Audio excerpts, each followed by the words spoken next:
Hello friends, hi, good afternoon to all of you. So ఇవాళ నేనైతే తెలంగాణలో ఉన్న రైతుల కోసం అయితే మంచి ఇన్ఫర్మేషన్ తీసుకొచ్చానండి. సో చాలామంది రైతులు ఇప్పటికే మనకు రుణమాఫీ గురించి అండ్ అలాగే రైతు బంధు గురించి చాలామంది వెయిట్ చేస్తూ ఉన్నారు కదా. సో అలాంటి వాళ్ళ కోసం అయితే ఇవాళ నేను ఒక మంచి ఇన్ఫర్మేషన్ తీసుకొచ్చాను. సో ఎక్కడ కూడా స్కిప్ చేయకుండా చూడండి, సో దట్ మీకు రైతు భరోసా గురించి కానివ్వండి, ఈవెన్ రైతు రుణమాఫీ గురించి కూడా ఇన్ఫర్మేషన్ అయితే నాకు తెలిసినంత వరకు షేర్ చేస్తాను.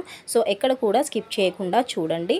అండ్ అలాగే నా వీడియోని ఫస్ట్ టైం చూస్తున్నట్లయితే ప్లీజ్ అండి లైక్ చేసి సబ్స్క్రైబ్ చేయండి. సో దట్ ఇలాంటి అప్డేట్స్ కానివ్వండి, ఏపీ తెలంగాణ ఎలాంటి స్కీమ్స్ అప్డేట్స్ కానీ మీకైతే నోటిఫికేషన్ లాగా వస్తూ ఉంటుంది.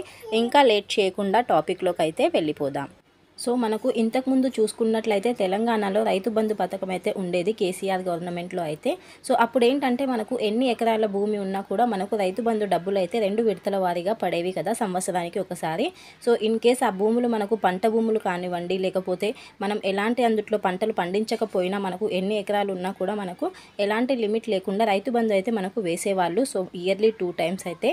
కాకపోతే ఇప్పుడు అది రైతు బంధు పథకం వచ్చేసి రైతు భరోసాగా మారిన విషయం ప్రతి ఒక్కరికి తెలిసిందే కదా అండి. కాకపోతే ఇప్పుడు ఈ రైతు భరోసాకి కొన్ని ఎలిజిబిలిటీస్ అయితే పెట్టడం జరిగింది.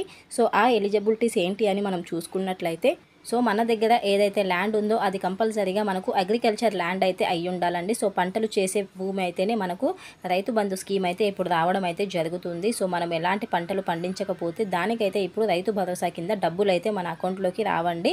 సో ఈ ఎలిజిబిలిటీ అయితే ఇప్పుడు మస్ట్ అండ్ షుడ్గా ప్రతి ఒక్కరి దగ్గర ఉండాలి.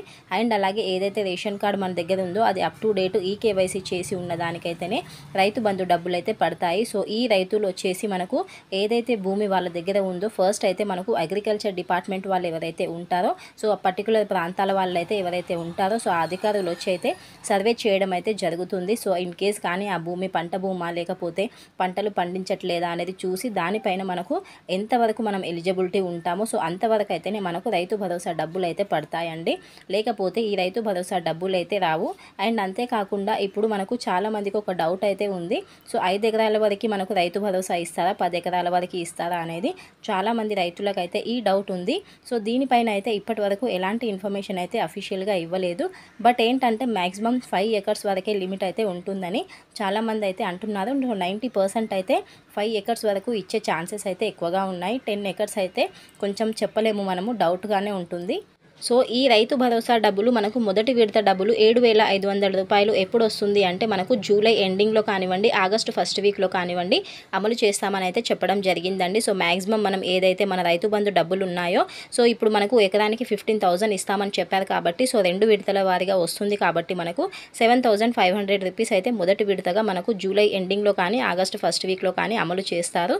సో ఒకటి మాత్రం గుర్తుపెట్టుకోండి, సో ఏవైతే మీరు బ్యాంక్ అకౌంట్ డీటెయిల్స్ ఇచ్చారో అవి ప్రాపర్గా అప్ టు డేట్ ఉన్నాయా లేదా చెక్ చేసుకోండి. సో ఆధార్ కార్డ్ తోటి అప్డేట్ అయితే చేయించుకోండి, మొబైల్ నెంబర్తో లింకప్ చేయించుకోండి.